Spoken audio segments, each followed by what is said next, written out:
Bonsoir à tous. Alors moi, aujourd'hui, je vais vous parler de guerre des sexes. Mais bien que je me sente impliquée dans le débat actuel sur l'égalité des droits hommes-femmes, ce n'est pas ce sujet qui fera l'objet de mon TED Talk ce soir. Je vais vous parler d'un combat entre le spermatozoïde et l'ovocyte, c'est-à-dire entre les gènes du père et de la mère. Bon, pour l'instant, ça doit vous paraître complètement pas concret. Donc, avant de rentrer dans les détails, laissez-moi commencer par le début. Je vais vous poser une question. Dites-moi, qu'est-ce qui vous vient à l'esprit quand je vous dis le terme reproduction animale? Alors, pour avoir un avis de la population générale, j'ai demandé à notre bon vieil ami Google. Et voici ce qu'il m'a répondu. Alors, c'est peut-être ce que vous aviez en tête. Moi, pour être honnête, c'est à peu près ce que j'avais en tête.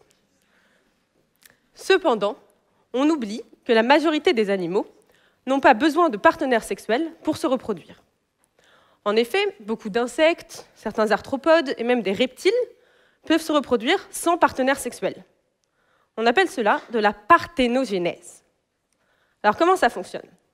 La parthénogénèse, c'est le fait qu'une femelle peut activer elle-même son ovocyte par division cellulaire et ensuite donner vie à un nouvel individu. Mais les mammifères sont incapables de faire de la parthénogénèse. Alors pourquoi? Pourquoi une salamandre peut faire de la parthénogénèse et nous, par exemple, les humains, nous n'en sommes pas capables? Qu'est-ce que nous avons en moins, ou alors en plus, qui ne nous le permet pas? Cette question, c'est une question de biologie fondamentale que des chercheurs se sont posés dans les années 1980. C'est parti de deux groupes de chercheurs, l'un aux États-Unis à Philadelphie et l'autre en Angleterre. Et en fait, ils voulaient comprendre ils ont mis des expériences pour comprendre ce que les mammifères sont capables de faire de la parthénogénèse. Pour cela, ils ont utilisé des noyaux de cellules reproductrices. Les noyaux, parce que c'est là qu'est contenu notre ADN, c'est-à-dire le matériel génétique qui va permettre de donner vie à la nouvelle génération. Alors, ils ont effectué des expériences sur la souris, qui est un organisme modèle pour étudier des questions biologiques chez les mammifères. Ils ont mis en place 3 types d'expériences. La première, ils ont pris un noyau d'un spermatozoïde, un noyau d'un ovocyte, ils les ont fusionnés pour donner un œuf fertilisé, et ils ont observé qu'un embryon se développait et donnait vie ensuite à une souris adulte en bonne santé. C'est en fait de la fécondation in vitro. Deuxième type d'expérience. Cette fois-ci, ils prennent le noyau deux noyaux venant de 2 ovocytes, partant du fait qu'on a besoin de deux copies du matériel génétique pour donner un être vivant. Cependant, à ce moment-là, l'embryon ne peut pas se développer. Ce qui se passe, en fait, c'est que l'embryon lui-même se développe et grossit. Mais les tissus extra-embryonnaires, c'est-à-dire le futur placenta, ce qui permet de nourrir l'embryon pendant la grossesse, eux, ne se développent pas. OK. Dernière expérience, cette fois-ci, ils prennent le noyau de 2 spermatozoïdes. Ils les fusionnent et ils observent la même chose, pas de développement d'embryon. Ce qui était différent, c'est que là, c'était l'embryon lui-même qui ne pouvait pas se développer, alors que les tissus embryonnaires se développaient normalement. Alors, qu'est-ce que nous disent ces expériences? Premièrement, ça nous montre que chez les mammifères, nous avons besoin d'un génome paternel et d'un génome maternel pour donner un embryon viable. Mais ça nous dit aussi que la contribution de chacun des parents n'est pas la même. Il y a apparemment une influence parentale pour donner un embryon. Alors, je vais vous donner 2 exemples pour illustrer cette influence parentale. Le premier, c'est l'exemple des espèces hybrides. Je ne sais pas si vous le savez, mais des lions et des tigres sont capables de s'accoupler et de donner naissance à des espèces viables. Mais seulement, selon la transmission parentale, on aura 2 espèces différentes. Si une femelle tigre s'accouple avec un mâle lion, on va avoir ce qu'on appelle un ligre, qui est un gros animal pesant presque 400 kg, c'est-à-dire à peu près 2 fois le poids de chacun de ses parents. Vous l'avez en image à gauche. Mais, à l'inverse, si une lionne s'accouple avec un mâle tigre, on a un tigron. Le tigron est toujours un gros animal, mais cette fois-ci 150 kg. Et comme vous pouvez le voir sur l'image, ils sont visiblement différents. Ce qui peut paraître étrange, puisqu'ils ont chacun le même matériel génétique, une dose d'un tigre, une dose d'un lion. La seule chose qui change, c'est la transmission parentale. Deuxième exemple, qui cette fois-ci s'intéresse aux humains, c'est le cas de deux syndromes de maladies neurodéveloppementales. Donc, ces deux maladies, qui s'appellent les syndromes d'Engelmann et les syndromes de Prader-Willi, sont dus à la même mutation, c'est-à-dire au même défaut génétique. Mais si c'est la mère qui transmet la mutation, l'enfant aura le syndrome d'Engelmann, où les enfants vont avoir des difficultés, vont avoir des retards développementaux, ils vont être très petits, ils vont avoir aussi des retards mentaux. Alors qu'au contraire, si c'est le père qui transmet cette même mutation, les enfants auront le syndrome de Prader-Willi, où ces enfants vont développer des problèmes de satiété. Ils vont manger beaucoup et développer ensuite de l'obésité et d'autres problèmes métaboliques. Une fois plus, vous voyez ici que ces deux maladies sont dues à la même mutation, au même défaut génétique. Mais selon la transmission parentale, on n'aura pas du tout les mêmes syndromes. Étonnant, non? Moi, je trouve ça surprenant et même fascinant. Alors, je ne me suis pas présentée, je m'appelle Julienne Glaser, j'ai 26 ans, et je suis en dernière année de doctorat à l'Institut Curie. Et cette histoire d'influence parentale, ce que je viens de vous raconter là, moi, ça me fascine. J'ai voulu comprendre comment ça fonctionne, pourquoi on a ça, comment ça se fait, comment ça a évolué au cours des générations. Alors, pour la petite histoire, comment j'ai décidé de m'intéresser à ça? Alors, quand on nous apprend les concepts de la génétique, quelque chose que peut-être vous savez déjà, on nous dit que chacun de nos gènes sont là en deux copies. Une copie venant de notre père, une copie venant de notre mère. Très bien, on enregistre ça, c'est assez simple jusque-là. Mais quand on avance un peu plus dans des études de biologie, il y a un moment où on nous dit qu'en fait tout ça, c'est des mensonges. Parce que certains gènes, pas beaucoup, hein, c'est environ 150 sur les 25 000 qu'on a au total. Et certains gènes sont là en une seule dose. Pas deux, mais une seule. Une seule dose, parce que certains sont actifs seulement quand ils sont transmis par notre mère, et certains seulement quand ils sont transmis par notre père. Alors moi, ça m'intrigue. Je me dis, comment ça se fait? Parce que finalement, c'est le même matériel génétique, mais il y a quelque chose qui fait que selon si c'est papa ou maman qui nous le transmet, ça ne sera pas actif de la même façon. Alors, la réponse, c'est que c'est épigénétique. Ce fameux terme savant que vous devez entendre dans les médias parfois. Qu'est-ce que ça veut dire? Alors, l'épigénétique, comme son étymologie le dit, c'est quelque chose qui vient au-dessus de la génétique. Une information supplémentaire qui va permettre de décoder nos gènes, entre guillemets. Et dans ce cas de ces gènes qui s'expriment en une seule dose, l'épigénétique est une empreinte parentale.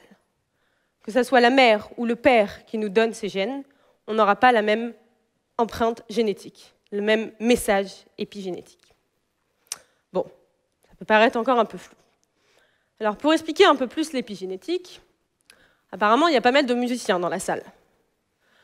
Alors, prenons l'exemple d'une partition de musique. Un chef d'orchestre qui doit donner une information à ses musiciens, s'il a juste le texte sur sa partition, il ne pourra pas envoyer de signal, il ne pourra pas donner d'instructions à ses musiciens. Mais si là, on ajoute les notes de musique, eh bien là, ça y est, il peut lire la partition, donner les instructions aux musiciens, et la musique arrive. Au final, l'épigénétique, c'est un peu comme ça. C'est qu'on a notre ADN, ces fameux ATCG, nos gènes, mais on ne peut pas les lire, on peut pas comprendre ce qu'ils veulent dire sans l'épigénétique. L'épigénétique, ça va être des molécules qui viennent se fixer dessus pour nous dire, en fait, ce gène, il veut dire ça à tel moment. Ah, un peu plus tard, il veut dire ça. OK. Mais alors, ça fait quoi exactement l'épigénétique? On en parle beaucoup parce qu'il y a une influence au niveau de l'environnement, ce que l'on mange, ce que l'on respire. Alors, un exemple que j'aime bien, c'est l'exemple de la reine. Comment devient-on reine? Alors, vous allez me dire, est-ce qu'elle est en train de nous raconter qu'on devient reine d'Angleterre à cause de l'épigénétique? Rassurez-vous, pas du tout. Par contre, chez les abeilles, c'est le cas. Les larves d'abeilles, il va y en avoir une dans la colonie, une seule, qui va manger de la gelée royale. Et celle-là, eh ben, elle deviendra reine. Alors que les autres, elles seront ouvrières toute leur vie.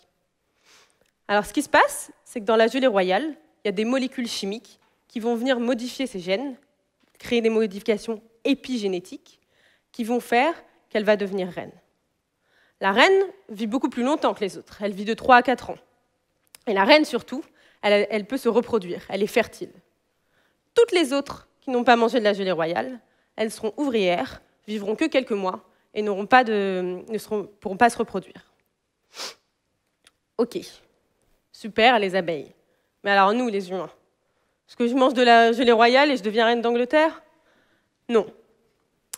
Par contre, on sait que on a des expériences qui nous ont montré récemment, en tout cas, que selon ce que l'on mange, selon notre régime alimentaire, plus ou moins gras, plus ou moins riche en protéines, ou en un tel produit chimique, ça peut modifier notre épigénome.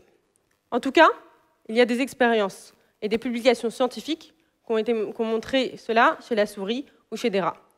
Et on a identifié certaines molécules dans certains aliments qui étaient capables de modifier notre épigénome. Cela peut être intéressant car ça peut modifier notre épigénome et surtout être transmis aux générations futures. Et ensuite, avoir des maladies liées au métabolisme. Ça reste à l'état de publication préliminaire, bien sûr.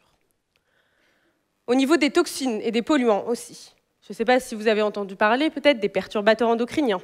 On sait que certains perturbateurs endocriniens peuvent modifier notre épigénétique et donc l'expression de certains de nos gènes, et que cela peut avoir des conséquences sur notre santé. Au niveau du stress et du comportement, certaines publications ont montré que cela pouvait changer notre épigénétique. Pour cela, je voudrais un peu appuyer sur la pédale de frein, parce que c'est des données qui ne sont pas encore purement statistiques et qui ne peuvent pas être concluantes sur la santé au niveau des humains. Ok.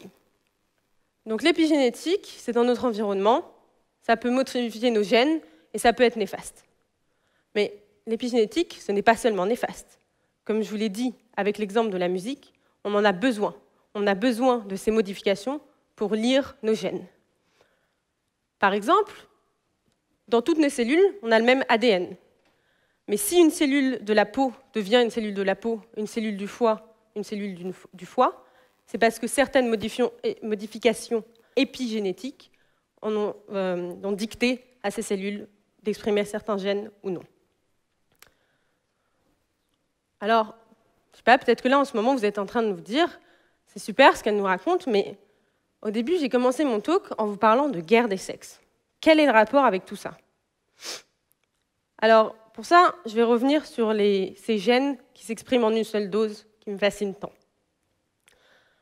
En fait, on a besoin de comprendre comment ces gènes ont évolué avec le temps. Pourquoi ils sont conservés en une seule dose, sachant que si on mute ces gènes, s'ils ont un défaut, on aura 0 dose et ceci peut être défectueux.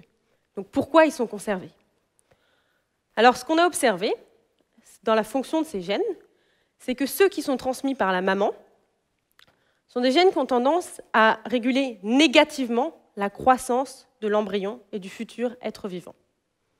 Au contraire, ceux qui sont transmis par le papa ont tendance à réguler positivement la croissance de l'embryon. C'est-à-dire qu'il y aurait comme un combat au niveau de ces gènes pour réguler la croissance de l'embryon. À partir de cette observation, une théorie a été mise en place. Théorie qui est appelée théorie du conflit d'intérêt reproductif. Un conflit entre la mère et le père pour réguler les ressources de l'embryon. En effet, la mère qui porte l'embryon aurait tendance à vouloir garder des nutriments pour elle-même et aussi pour les futures générations à venir.